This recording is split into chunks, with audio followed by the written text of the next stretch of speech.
العلم أشراف مطلوب وطالبه لله أكرام من يمشي على قدم. العلم نور مبين يستضيء به أهل السعادات والجهال في الظلم. بسم الله الرحمن الرحيم. الحمد لله رب العالمين والصلاة والسلام على أشرف الأنبياء والمرسلين أما بعد. So welcome back to our fiqh classes in which we are studying Zaad and Mustaqni, Imam Hajjawi rahimahullah ta'ala rahmatan wasi'ah, and we've reached the chapter of, or we completed the most recent chapter was Sifatul Salah. And in Sifatul Salah, the Shaykh rahimahullah talked about how to pray, how a Muslim should pray. And the ulama rahmatullahi alayhim ajma'een, they've authored books just on that topic of Sifatul Salah. From مثلا Shaykh al-Bani rahimahullah, he has a kitab called Sifatul Salah min al-takbiri ila taslim, and he authored it in 3 different levels. A longer version, which is 3 volumes, in which he talks about the ahadith and the correction of the ahadith, or from the authentication and the grading of the ahadith and so on. And then he talks about, and then he summarizes it into a shorter summary, into a shorter book, in which he takes out all of the asanid and the discussion on the asanid and so on. And then he further summarizes it to a book called Talkhis Sifati as-Salah, the talkhis or the summarization of the Salah. طيب. Ibn Uthaymin rahimahullah, in explaining Zaad al-Mustaqni, the second volume of, I believe it's the second volume, it deals with Sifatul Salah, the whole of the second volume. So it shows the importance that the ulama rahmatullahi alayhim have given to Sifatul Salah. Now, then this next chapter, the Shaykh rahimahullah, he starts to mention something called arkan, pillars of the salah, and Waajibaat of the salah, things that are obligatory, a requirement in the salah, and things that are a sunnah within the salah. So in the previous chapter, all he did was tell us, when you stand up for salah, you say, or you stand up, you face the qibla, you say Allahu Akbar, and then you put your hands, your right on top of your left, on your chest, as we studied. And then he says, then you read the Fatiha. After reading the Fatiha, you read another surah, and so on. So he literally described what we all do every day, which is how we pray. However, in this chapter, he is now going to differentiate that salah for you. The salah that he's already previously taught you how to pray, he's going to now dissect that actual salah. And he's going to say to you, Ya Abdillah, this is a pillar. This is something that is wajib. And this is something that is a sunnah. And this is extremely beneficial for the Muslim. And you will see the benefits of it when we reach sujood al-sahwi next week, inshallah. Because as humans, sometimes we forget to perform a certain act in the salah. Sometimes we forget to read the Fatiha. Sometimes we forget to do an extra rak'ah. Sometimes we forget to do, and so on. So how do we know how to rectify that salah? We learn that in sujood al-sahwi, which is the next chapter.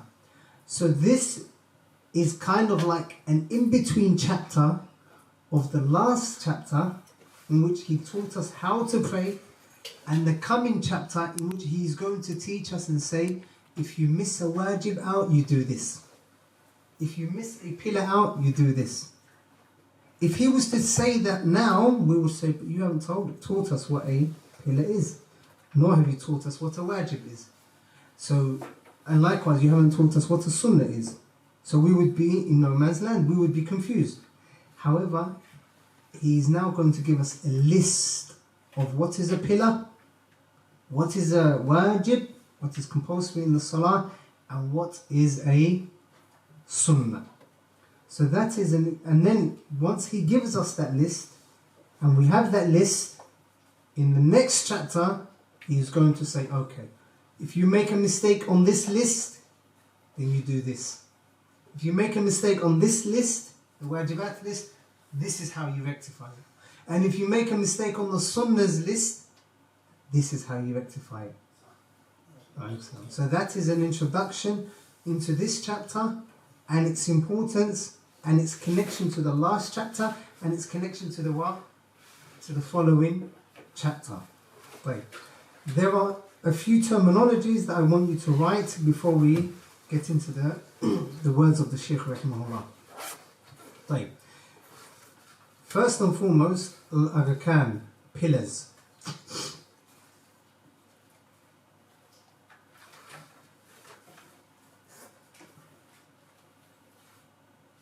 And a pillar, the ta'rif of a pillar is ما تتركب منه ماهية العبادة. ماهية العبادة.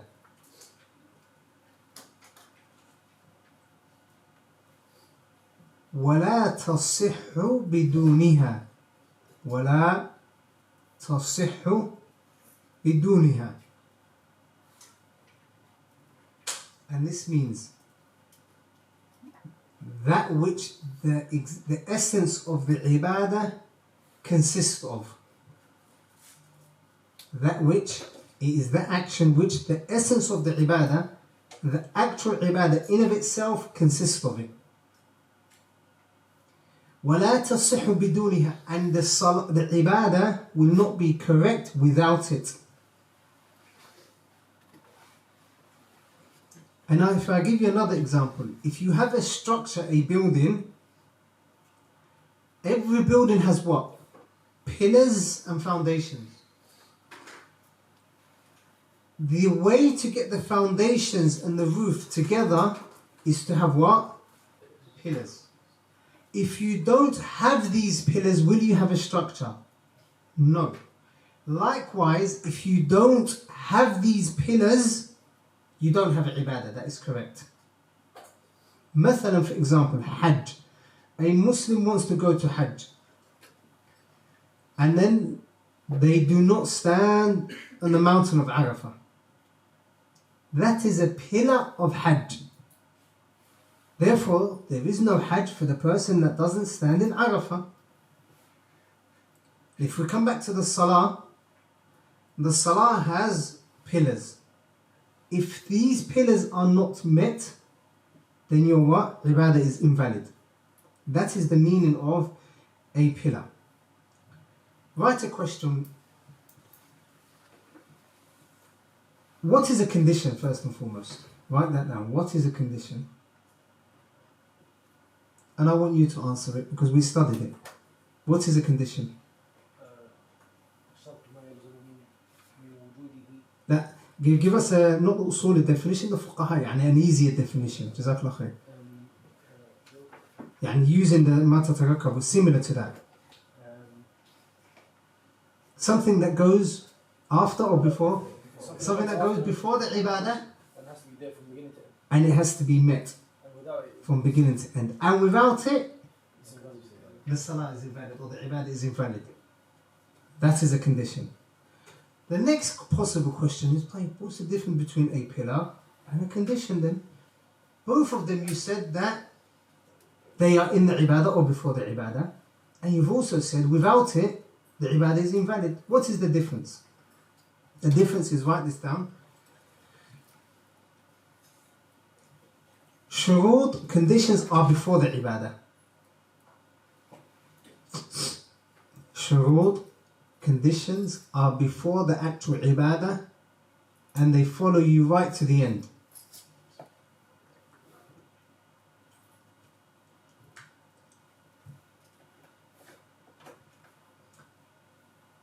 As for pillars, they are within the ibadah.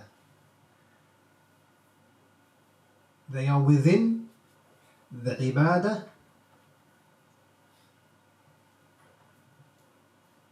and once you perform it, you don't need to make it up again. Once you perform it, you do not need to make it up again. An example from the conditions of the salah is that you face the qibla. صح? طيب. Do you face the Qibla before the Salah or after or during the Salah? Before the Salah, you make sure you're facing the Qibla. طيب. So you start it before. And then when you get into the Salah, can you turn away from the Qibla if you're praying the Fajr? La. You need to be facing the Qibla. So you need to continue on with you. However, if we get a pillar, for example, that you're all aware of, Takbirat al-Ihram, Allahu Akbar. That is within the what? At the beginning of the actual ibadah. You've done it before that, during the ibadah. Do you need to do it again? La, rather you can't do it again. You say Takbirat al-Ihram, Allahu Akbar, and you've already started your ibadah. So that is the difference between a condition and a pillar. The next question that you write, inshallah, what is a wajib?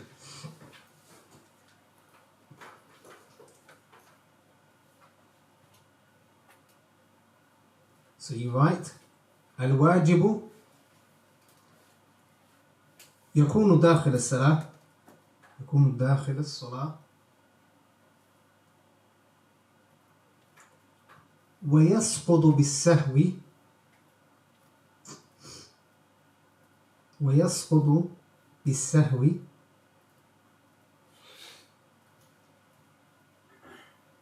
وتبطل الصلاة بتركه عمدا.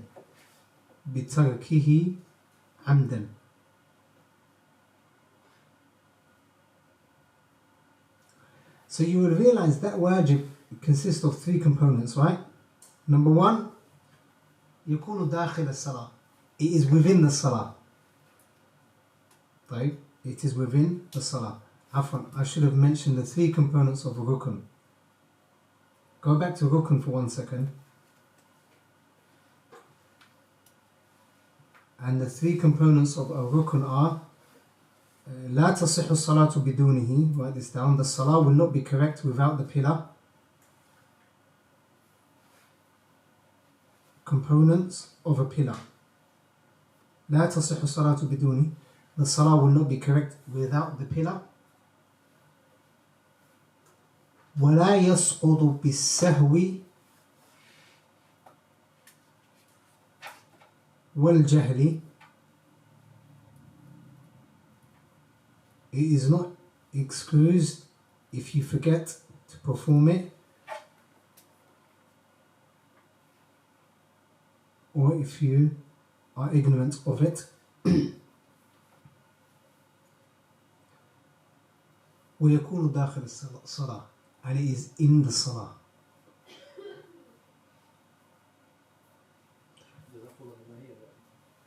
Now, so the pillar is something that is in the salah, hukum wise. Components meaning the hukum, ruling wise. The pillar is something which is in the salah. Without it, the salah is invalid, even if you forget to perform it. Is that understood? The pillar within the salah, number one. If the salah without it is not valid. Number three, if you forget to perform it, your salah is still invalid. Now, give an example. مثلا, we're going to see like a ruku'. Let's say you say Allahu Akbar, Alhamdulillah, Rabbil Alamin, Qul Huwallahu Ahad. You've read the surah, and then you go down for sujood. Where have you missed out? Ruku'. Ruku', as we're going to study, is a pillar in the rak'ah. So that rak'ah is not valid. So even if you forget, later on you can't say, yeah, I forgot. Ya akhi, I forgot. You can't say that. La. Limada? Why? Because a pillar is, whether you forget it or not, then you have to perform it.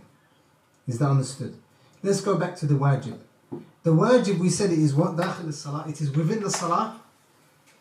وَيَسْقُضُ بِالسَّهْوِ. Lakin, it drops if you forget to perform it. So you have to, na'am. وَتَبْطُلُ الصَّلَاةِ. And the salah is invalid if you intentionally leave it out.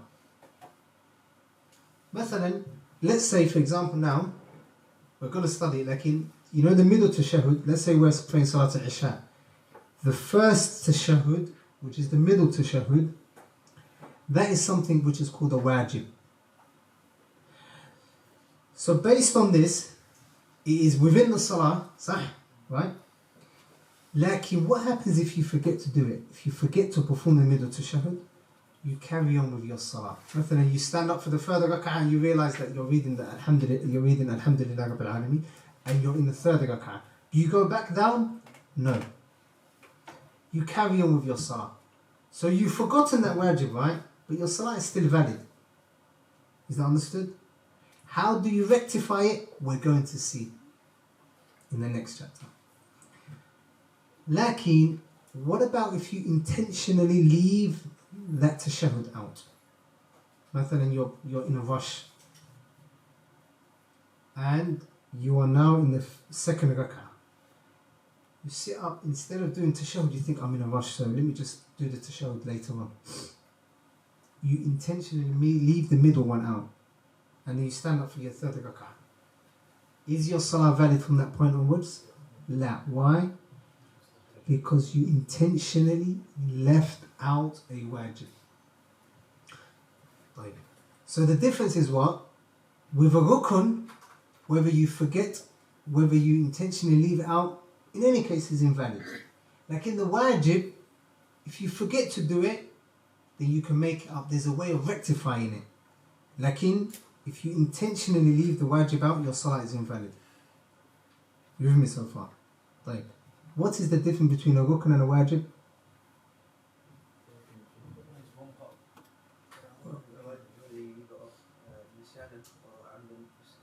The wajib, the rukn. Now, the rukn, if you leave it out intentionally, or if you forget, your salah is still invalid until you what? Perform it. What about the wajib? If you leave it out intentionally, your salah is invalid. But if you forget to do it, sujood al-sahwi. Where did the ulama get this from? From the Sunnah of the Prophet sallallahu alaihi wasallam. The Messenger sallallahu alaihi wasallam said, "Sallu kama ra'aytumuni usalli."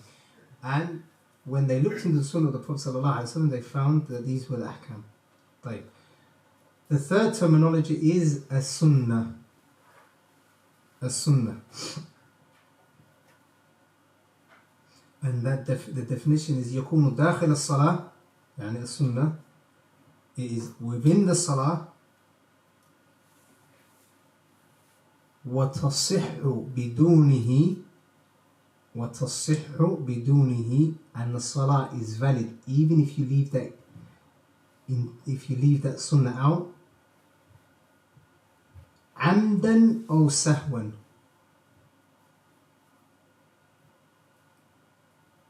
عمدا أو سهوا.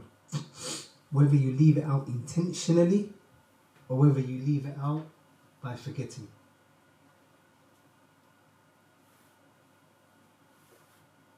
And I'll give you an example. مثلا, we're going to see at the end of the chapter that raising your hands is a sunnah. So let's say you're in a rush and the imam's in a ruku', and you stand up and you say Allahu Akbar, which is takbiratul ihram, and then you go straight down. What did you forget to do? Raise your hands. You forgot to raise your hands. It was an accident. Lakin your salah is still valid. Do you need to do sujood al-sahwi? We're going to see at the end. He's going to mention this mas'ala, the last mas'ala in this chapter. Lakin if you leave a sunnah out on purpose, or if you leave it out accidentally, in any case you don't need to perform sujood al-sahwi. It is not wajib. As for which is better, we're going to see at the end of the chapter. Is that understood? Is it possible to give an Arabic definition for shag? نعم. The أصول definition ما يلزم من عدمه ما يلزم من عدمه العدم ولا يلزم من وجوده وجود ولا عدم لذاته.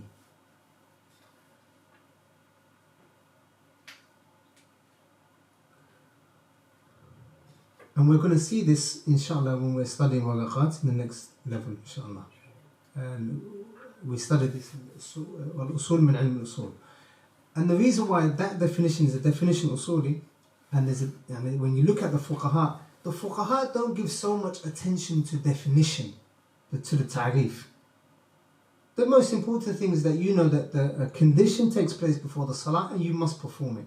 So, like in that definition is technical and it needs explanation. Lakin, the most important thing is that you know that a condition is what? Something that must be performed. Right. So the Shaykh says, rahimahullah, faslun, arkanuha. He says arkan. It's pillars. Next to pillars, right, have an arrow pointing upwards and an arrow pointing downwards. The arrow pointing upwards, right, qawliya, and the arrow pointing downwards, page 99 I think, 91, and the arrow pointing downwards, put fi'liya. The arrow, now I've just told you to put right, where you have arkan, an arrow pointing towards qawliya and another one fi'liya. So these arkan, as we shall see, these pillars, some of them are actions and some of them are statements. Huh? Makruh Salah, did we not study in the last chapter? We finished Sifat Salah last.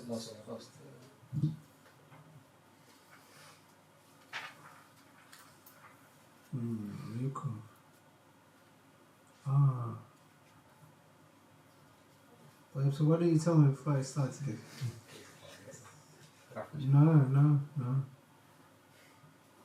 Khalas, ma fi ishkal. We'll go back to it. So the makruhat of the salah, you already know what a makruh is. A makruh is an action that if you do it, you're not blameworthy. But if you leave it off with the intention of leaving it off, then you are rewarded. Then you are rewarded for leaving it off. طيب.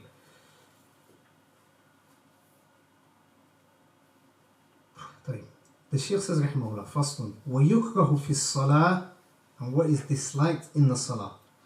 Disliked meaning your salah is valid, lakin it is what? The reward decreases. وَيُكْرَهُ فِي الصَّلَاةِ الْإِلْتِفَاتُ, to look over your shoulders all the time and to look left and right without having khushu'. And the Messenger sallallahu alaihi wasallam was asked about that, al-iltifat fi salah, and he said, هو اختلاس يختلسه الشيطان من صلاة العبد. It is a stealing that shaitan steals from the salah of the person.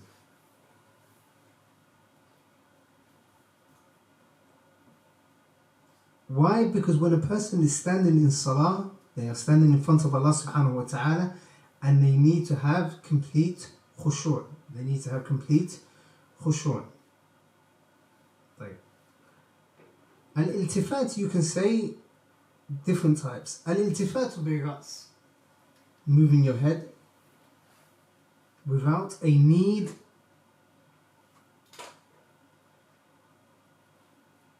It is disliked.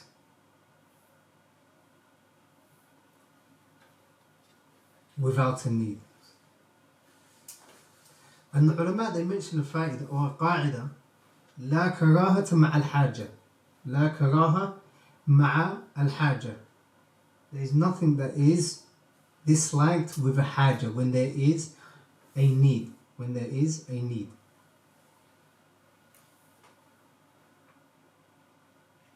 مثلا, you're praying behind the imam.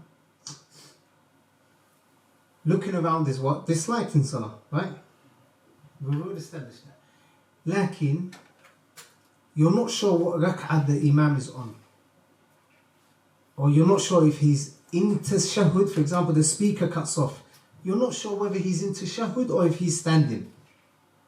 What do? You look over to see where he is. So you've looked, but there is a need, right? Therefore, that iltifat and that looking does not become makruh in that situation. Why? Because لا كراهة مع الحاجة. طيب. الالتفات في البصر أيضا. or بالبصر, looking over with your eyes, and not looking at the mawdi' al-sujood. Because in the last chapter we studied that you should look where? At your sujood point. So looking elsewhere, that is also disliked. The Messenger sallallahu alaihi wasallam said, لَيَنْتَهِيَنَّ أَقْوَامٌ يَرْفَعُونَ أَبْصَارَهُمْ إِلَى الصَّلَاةِ إِلَى السَّمَاءِ فِي الصَّلَاةِ أَوْ لَا تَرْجِعُ إِلَيْهِمْ. A people will leave, or they will not cease to leave, looking into the sky when they are in salah, or it may be that Allah Jalla wa Ala doesn't return their sight to them. And that shows that it is what? Disliked. Lakin if you look at this hadith, the ulama, they say it doesn't show that it is disliked, rather it shows that it is what? Haram. Why? Because there's a punishment for it. Because there is a punishment for it. In another narration, أَوْ لَتُخْطَفَنَّ أَبْصَارُهُمْ, or their eyes will be plucked out. So because of that prohibition and that wa'id, that threat, then they say it is haram to look over without, or to look with your eyes without, or look into the sky, or look elsewhere without there being a need. طيب. الالتفات. نعم. وَرَفْعُ بَصَرِهِ إِلَى السَّمَاءِ. That's the point that we just studied. Looking over with your eyes, yani looking elsewhere. We said that the second opinion is that it is haram to do so based on the hadith of Jabir radiallahu anhu. Then the Shaykh says rahimahullah, وَتَغْمِيضُ عَيْنَيْهِ وَإِقْعَاؤُهُ وَإِفْتِرَاشُهُ ذِرَعَيْهِ سَاجِدًا وَعَبَتُهُ. He mentions three things. وَتَغْمِيضُ عَيْنَيْهِ, and to close one's eyes. To close one's eyes during salah. To pray like this, with your eyes closed. So the ulama, they mention that this is disliked. No. تغميض عينيه.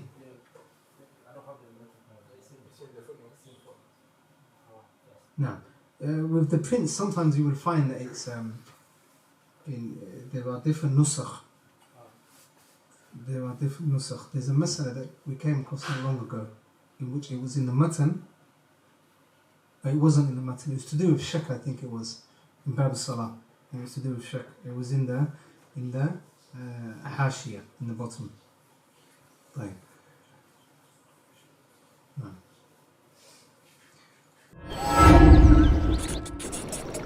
وقل رب زدني